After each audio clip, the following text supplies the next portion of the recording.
नमस्कार, मैं हूं आपके साथ मयंक। तो देखिए, जिनेवा में ईरान और अमेरिका के बीच परमाणु डील को लेकर बातचीत हुई और बातचीत चल रही है। इसी बीच अली खामेनेई साहब का बहुत बड़ा बयान सामने आया है। इस डील के बीच बातचीत हो रही है, इसके बीच अली खामेनेई साहब का बयान आया और उनके तीन बड़े बयान आए हैं। मैं आपको बताऊंगा। पहला बयान उन्होंने दिया है अमेरिका को लेकर। उन्होंने कहा, ईरान को खत्म करने का सपना देखने वाले खुद खत्म हो जाएंगे। ईरान में इस्लामी शासन था और हमेशा रहेगा। Iran supreme leader Ayatollah Khamenei says US will not be able to destroy the Islamic republic. America कभी ईरान को खत्म नहीं कर पाएगा। यह उनका पहला बयान। दूसरा बयान उन्होंने दिया, द अमेरिकन कॉन्स्टेंटली से they have sent a worship towards Iran. Of course a worship is a dangerous piece of military hardware. However, more dangerous than that warship is the weapon that can send that warship to the bottom of the sea. देखिए, Ali Khamenei साहब ने कहा है कि America ने अपना worship भेजा है। अब्राहम लिंकन और जेराल्ड आर फोर्ड की बात कर रहे हैं कि अपना जो एयरक्राफ्ट कैरियर और वॉरशिप भेज दिए हैं। ठीक बात है, भेज दिए हैं, खतरनाक है, लेकिन उससे खतरनाक वो हथियार हैं जो इनको समुद्र में डुबो सकते हैं। यानी सीधा संदेश है अमेरिका को कि आपके दोनों वॉरशिप्स जो हैं, एयरक्राफ्ट कैरियर, डुबो दिए जाएंगे। और ये सीधा संदेश दिया है खुद अली खामेनेई साहब ने, ईरान के सुप्रीम लीडर ने।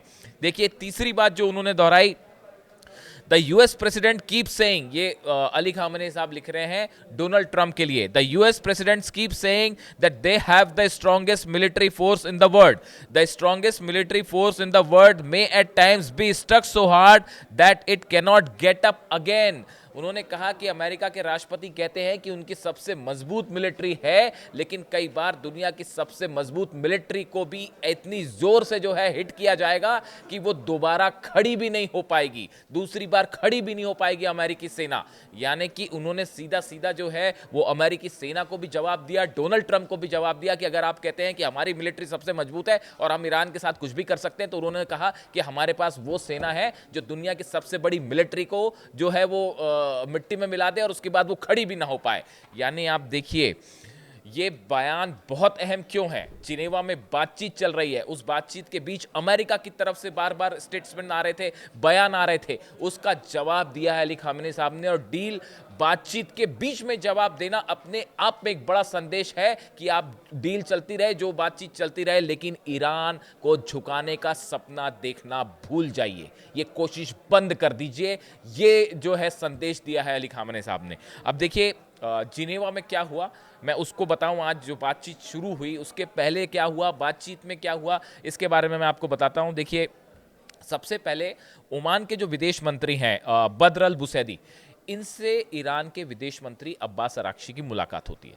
दोनों एक कमरे में मौजूद हैं और ईरान ने अपना पक्ष परमाणु प्रोग्राम को लेकर क्या है वो ओमान के विदेश मंत्री को बताया, जो कि आगे अमेरिका से बात करेंगे। उन्होंने ईरान ने, ये दोनों की बातचीत शुरू हो उसके पहले अलग से ओमान से बातचीत हुई। ईरान ने अपना पक्ष बता दिया और साथ ही ये भी बताया कि अगर किसी तरह की डील होती है तो उसके बदले में हम ये चाहते हैं तुरंत कि ईरान पर लगे सैंक्शंस हटाए जाएं, और उसका फ्रेमवर्क क्या होगा सैंक्शन हटाने का, वो भी ईरान ने सामने रख दिया है ओमान के जरिए।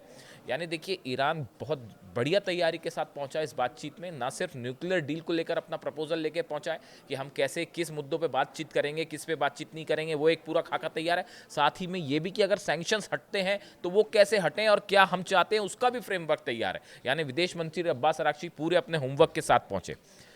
ये पहली मुलाकात हुई, यानी ये बातचीत शुरू होने के पहले की बता रहा हूं मैं। उसके बाद जो है स्टीव विटकॉफ और जेरेड कुशनर, जो कि अमेरिका की तरफ से बातचीत कर रहे हैं, इनका डेलीगेशन भी अलग से मिलता है ओमान के विदेश मंत्री बद्र अल बुसैदी से। और अमेरिका ने भी अपनी बातें सामने रखी। अमेरिका क्या चाहता है, किन मुद्दों पर बात चाहता है और ईरान से क्या चाहता है, वो बातें उनके सामने भी रखी गई। और उसके बाद फिर ईरान और अमेरिका की बातचीत शुरू हुई। और वो बातचीत डायरेक्ट नहीं है, वो बद्र अल बुसैदी जो है विदेश मंत्री ओमान के, उनके जरिए ये बातचीत हो रही है।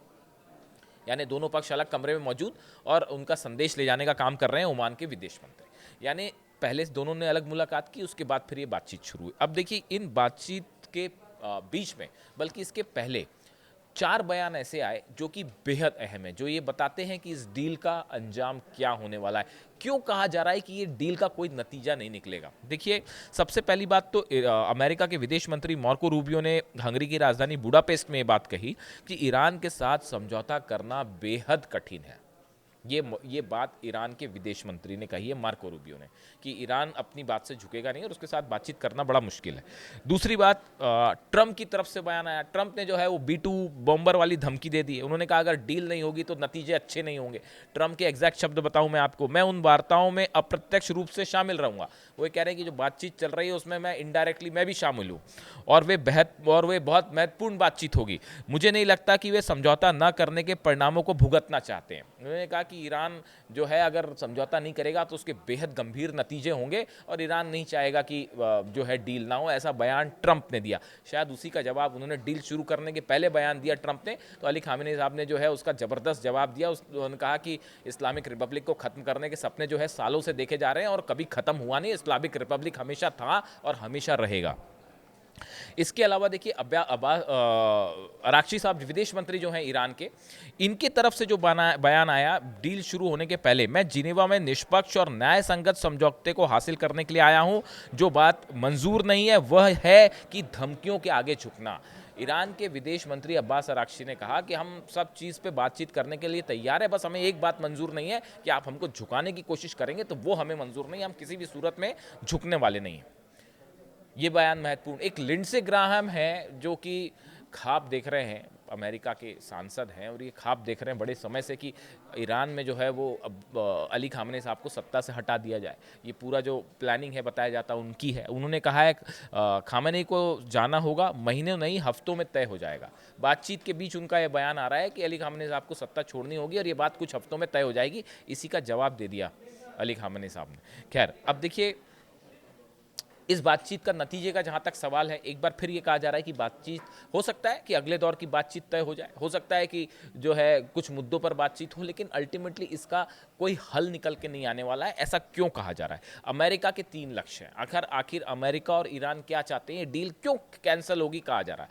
पहली बात, परमाणु जहां तक मुद्दा का सवाल है, परमाणु मुद्दे पर ईरान और अमेरिका कुछ हद तक बातचीत आगे बढ़ सकती है। ऐसा माना जा रहा है कि अभी और भी बातचीत हो सकती है और परमाणु मुद्दे पर कुछ बात आगे बढ़ सकती है, लेकिन मिसाइल के मामले में ईरान किसी तरह की कोई बातचीत को तैयार नहीं है। सत्ता परिवर्तन वाली बात तो खैर सवाल ही नहीं उठता है, कहाँ से चर्चा में बात आ जाती है पता नहीं। लिंडसे ग्राहम जैसे कुछ लोग शायद इस तरह के बयान देते हैं डील के बीच में, इसलिए इस तरह की बात उठती है। किसी सूरत में सत्ता परिवर्तन नहीं होने वाला। दूसरी चीज़, मिसाइल वाले प्रोग्राम पर ईरान बात नहीं करेगा। अब परमाणु डील को लेकर, अब देखिए, इन दोनों ही सूरत में अगर परमाणु डील को लेकर कुछ बात होती भी है, बात आगे भी बढ़ती है, तो भी इस सूरत में इजराइल हर सिचुएशन में हार रहा है। अगर डील किसी तरह की होती है और जंग कैंसिल हो जाती है तो इजराइल के लिए बहुत बड़ा झटका है, क्योंकि ईरान ने 6 महीने में अपने आप को इतना पावरफुल कर लिया है कि अगर इसी गति से मामला चलता रहा तो पता चला इजराइल जो है वो पूरा बैलेंस ऑफ पावर चेंज और पूरे मिडिल ईस्ट ही नहीं पूरे इलाके का बड़ा किंग जो है वो ईरान इतना मजबूत हो जाएगा कि इजराइल उसका मुकाबला ही नहीं कर पाएगा। ये डर भी सताने लगा है अब, खासतौर पर नेतन्याहू को। तो एक बात ये।